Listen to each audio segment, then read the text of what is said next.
तो ये जो वक्फ कानून है इसके खिलाफ कोलकाता में आज प्रदर्शन किया जाएगा। प्रदर्शन कोलकाता के राजा बाजार में होगा। Citizens forum for social justice वक्फ कानून के खिलाफ ये प्रदर्शन कर रहा है। तो जो जानकारी मिल रही है उसके मुताबिक citizens forum for social justice है, वक्फ कानून के खिलाफ प्रदर्शन की तैयारी में है। सीधे आपको लेकर चलते हैं, हमारे साथ हमारी सहयोगी रूमा पाल इस वक्त मौजूद हैं और जरा रूमा पाल से जानते हैं, रूमा क्या समय दिया गया है, कब से ये प्रदर्शन शुरू होगा और क्या एक ही जगह पर प्रदर्शन या फिर किसी तरीके की मार्च निकालने की तैयारी है यहां पर citizens forum for social justice की तरफ से? देखिए, वक्फ संशोधन विधेयक जो है उसके खिलाफ आज राजा बाजार, कोलकाता के राजा बाजार में धरना प्रदर्शन जारी है। दोपहर 12 बजे से यह धरना शुरू हुआ है और शाम 5 बजे तक शुरू होगा।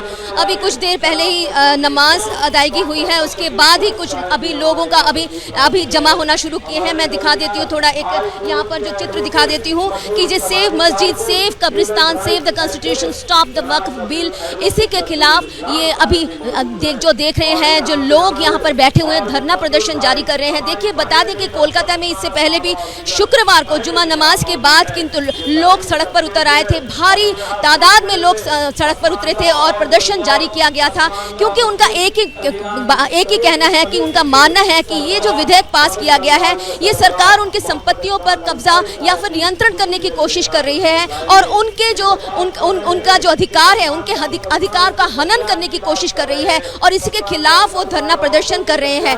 एक तरफ कोर्ट का दरवाजा खटखटाएंगे तो दूसरी तरफ इस तरह ही सड़क पर उतरेंगे, आंदोलन करेंगे, यही कहना है। लेकिन ये जो सड़क पर उतरे हुए हैं यहाँ राजा बाजार इलाके में, जो आप कह रही हैं कि धरना प्रदर्शन दोपहर 12 बजे शुरू हुआ है और शाम में 5 बजे तक यूं ही जारी रहेगा, तो ये क्या बीच बाजार का हिस्सा है और ये लोग सड़क पर बैठे हुए हैं, इससे आवाजाही भी प्रभावित हो रही है क्या? इसको लेकर भी जरा जानकारियां साझा कीजिए रूमा। मैं एक बार बता दूं कि राजा बाजार एरिया है, यहाँ पर मोड़ एक बार दिखा देती हूँ कि मोड़ है, बिल्कुल सड़क के किनारे हैं। आज जो ये बिल्कुल जो धरना प्रदर्शन किया जा रहा है बिल्कुल सड़क के किनारे हैं।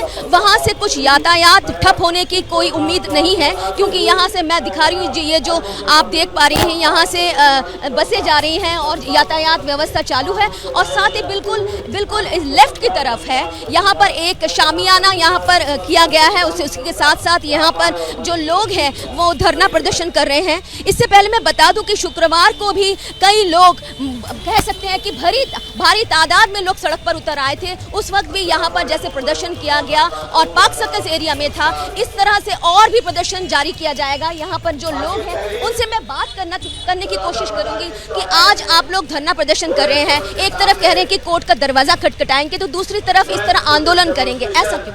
जी बिल्कुल, ये बिल इतना ख़तरनाक है। ये बिल मुसलमान, जो पसमानदा मुसलमानों के लिए कहा जा रहा है, बेनिफिट के लिए, हम सब पसमानदा ही मुसलमान हैं। ये मुसलमानों के कल्याण के लिए नहीं है, बल्कि मुसलमानों को ज़मीनों को छीनने की नापाक कोशिश है। इसलिए हम सड़क से लेकर सदन तक भी हमने आवाज़ उठाई और तमाम अपोजिशन के लीडरान से गुहार लगाया कि आप भी इसकी मुखालफत करें। लिहाजा वो लोग इसका अपोज कर रहे हैं और अब हम लोगों ने सुप्रीम कोर्ट जाने का फैसला किया है। मैं खुद भी इंडिविजुअल भी इस बिल की मुखालफत करता हूँ और सुप्रीम कोर्ट जाने का मैं भी तैयारी कर रहा हूँ citizen forum for social justice की जानिब से। शुक्रवार को जैसे भारी तादाद में जैसे लोग सड़क पर उतर आए थे, आज जैसे आप लोग धरना प्रदर्शन कर रहे हैं, इसके बाद आंदोलन को और ज्यादा बढ़ाने की आप सोच रहे हैं क्या? इसके बाद भी हमारा आंदोलन सड़कों पर चलेगा। हम सदन तक जाएंगे और हम धरने प्रदर्शन करेंगे, अनिश्चित काल के लिए धरने पर बैठेंगे। All India Muslim personal law board ने डाक दिया है कि जेल भरो आंदोलन चलाए। जो भी इसको क़यादत कर रहे हैं उसका लीडरशिप अब कुछ ही दिन में जेल भरो आंदोलन भी देंगे, हम अपनी गिरफ्तारी करेंगे और अनिश्चित काल के लिए हम धरने पर बैठेंगे और उस वक्त तक धरने में बैठे रहेंगे जब तक ये बिल बातिल नहीं हो जाता। जब तक ये बिल वापस नहीं लिया जाएगा तब तक धरने पर बैठे रहेंगे, यहाँ तक कि जेल भरो आंदोलन भी करेंगे, यही कहना है citizens forum for social justice का। फिलहाल तो 12 बजे से ये धरना प्रदर्शन शुरू हुआ है, शाम 5 बजे तक धरना चलेगा। क्योंकि मैं पहले भी बता चुकी हूँ, शुक्रवार को जब जुमा नमाज के बाद भारी मात्रा में, भारी संख्या में लोग सड़क पर आ गए। पाक सर्कस एरिया बिल्कुल उस वक्त तो यातायात ठप हो गया था, लेकिन आज राजा बाजार एरिया में जहाँ पर चल रहा है धरना, सिर्फ एक तरफ किया जा रहा है, शामियाना लगाकर किया जा रहा है। ऐसे धरने और भी किए जाएंगे। एक तरफ सुप्रीम कोर्ट का दरवाजा खटखटाया जाएगा तो दूसरी तरफ लोग सड़क पर उतरेंगे और इस बिल का पुरजोर विरोध करेंगे, यही मानना है जिसे हम बता रहे थे सिटीजन फॉर सोशल जस्टिस का, और यही ये लोग करते रहेंगे। अभी तो शुरुआत है, इन लोगों का कहना है, इससे पहले भी हम बात कर चुके हैं, उनका कहना है कि ये शुरुआत है, ऐसे आंदोलन और भी होते रहेंगे जब तक सरकार नहीं झुकती है और जब तक सरकार ये विधेयक वापस नहीं ले लेती है। बहुत शुक्रिया रूमा आपका इस तमाम जानकारी के लिए। नजर बनाकर रखिएगा, कोई और अपडेट यहां से आएगा तो दर्शकों तक पहुंचाएंगे। इस बीच वक्फ कानून को लेकर चल रहे हंगामे और सुप्रीम कोर्ट में जिस तरीके से याचिकाएं पहुंच रही हैं इस कानून के खिलाफ, उस पर बीजेपी के नेता पूर्व केंद्रीय मंत्री मुख्तार अब्बास नकवी का बड़ा बयान सामने आया है। वो दावा कर रहे हैं कि वक्फ में सुधार के लिए उठाया गया कदम जरूरी, ऐसे में इस पर राजनीति नहीं करनी चाहिए। कानून की शक्ल ले चुका है, लेकिन जम्मू कश्मीर विधानसभा में इसको लेकर के हंगामा हो रहा है, नारेबाजी हो रही है। देखिए, ये कम्युनल कुंड का जो कॉन्स्पिरेसी झुंड है वो एक काल्पनिक कन्फ्यूज़न क्रिएट करने की करतूतों में डटा हुआ है, जुटा हुआ है। और इस कम्युनल कुंड का जो कॉन्स्पिरेसी झुंड है उसको सबको समझना चाहिए कि ये हमेशा एक हिस्ट्री शीटर रहे हैं हर संवैधानिक सुधार पर, हर समावेशी सुधार पर सांप्रदायिक वार करने के। और जो ये वक्फ सिस्टम में जो संसद ने सुधार किया है, देखिए पहली बात तो ये पार्लियामेंट का एक्ट है और पार्लियामेंट ही इसको करेक्ट करेगा, कोई और तो करेक्ट कर नहीं सकता था, इसलिए पार्लियामेंट ने ही करेक्ट किया। कुछ लोग जो है इस पार्लियामेंट का एक्ट को जो है वो परिवरदिगार का एक्ट बना रहे हैं, एक्ट ऑफ गवर्नमेंट नहीं बल्कि एक्ट ऑफ गॉड बना दिया उन्होंने। और जो है वो जिस तरह का जिसको लेकर के हड़कम और हंगामा करने की कोशिश कर रहे हैं, स्पष्ट मैं करना चाहूँगा कि ये शुद्ध रूप से आस्था के संरक्षण और व्यवस्था के सुधार से जुड़ा हुआ है। जो आस्था है उस पर किसी तरह का कोई अतिक्रमण नहीं है, बल्कि उसके संरक्षण होगा, 100% संरक्षण होगा। वहीं सुप्रीम कोर्ट में वक्फ कानून को चुनौती देने पर नेशनल कॉन्फ्रेंस के अध्यक्ष फारूक अब्दुल्ला का बड़ा बयान सामने आया। वो कह रहे हैं कानून की वो खिलाफ हैं और दावा कर रहे हैं कि सुप्रीम कोर्ट से उन्हें इंसाफ मिलेगा। इस बिल के खिलाफ है, समझती है ये गैर आईनी है, और इसलिए जो पार्टीज इस वक्त सुप्रीम कोर्ट में हैं, इसीलिए स्पीकर साहब ने डिबेट नहीं देने दी, क्योंकि मसला अब सुप्रीम कोर्ट पर पहुंच गया है। हमें उम्मीद है कि सुप्रीम कोर्ट इंसाफ करेगी। वहीं इस वक्फ कानून को लेकर जमीयत उलमाए हिंद ने सुप्रीम कोर्ट का दरवाजा खटखटाया है। जमीयत उलमाए हिंद के अध्यक्ष मौलाना अरशद बद्दी ने वक्फ कानून को संविधान पर सीधा हमला कहा और मुसलमानों का हक छीनने की इसे साजिश बताया है।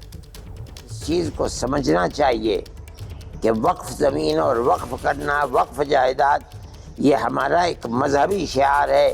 हिंदुस्तान के दस्तूर ने हमें अपने मजहब के अंदर आज़ादी दी है। ये एक बदकिस्मती की बात है कि मुल्क का वो सेकुलर दस्तूर जिसके अंदर हर अक़लियत को और ख़ास तौर पर मुस्लिम अक़लियत को अपने मज़हब के साथ ज़िंदा रहने का हक़ दिया गया है, उस हक़ को मौजूदा गवर्नमेंट छीन रही है। हमारे मज़हब का मसला है, हम अपने मज़हब के मसले को खुद निपटेंगे। वक्फ संशोधन बिल पर आरएसएस के मुस्लिम राष्ट्रीय मंच के संयोजक इंद्रेश कुमार ने बड़ा बयान दिया है। वो दावा कर रहे हैं कि वक्फ कानून से जमीन कब्जाने वाले माफिया से मुक्ति मिलेगी। इसका विधेयक बनना सचमुच में वक्फ का माफिया से मुक्ति का दिन है। मजहब के नाम पर जो मुल्क को लड़ाते, बंटवाते, भड़काते रहते हैं, उनसे भी मुक्ति का दिन है। और मजहब के दंगे मिटाने हैं तो यह बिल उस ज़मीन को तैयार करेगा कि दंगा मुक्त हिंदुस्तान उसमें से निकले। ये कहते हैं कब्जे हो जाएंगे, वो झूठ बोलते हैं। जो लोग कहते हैं ये इस्लाम के लिए एक बड़ा खतरा, इस्लाम मिटा दिया जाएगा, वो भी झूठ बोलते हैं। जो ये कह रहे हैं इसके कारण आम मुसलमान का वजूद खतरे में है, वो भी झूठ बोलते हैं।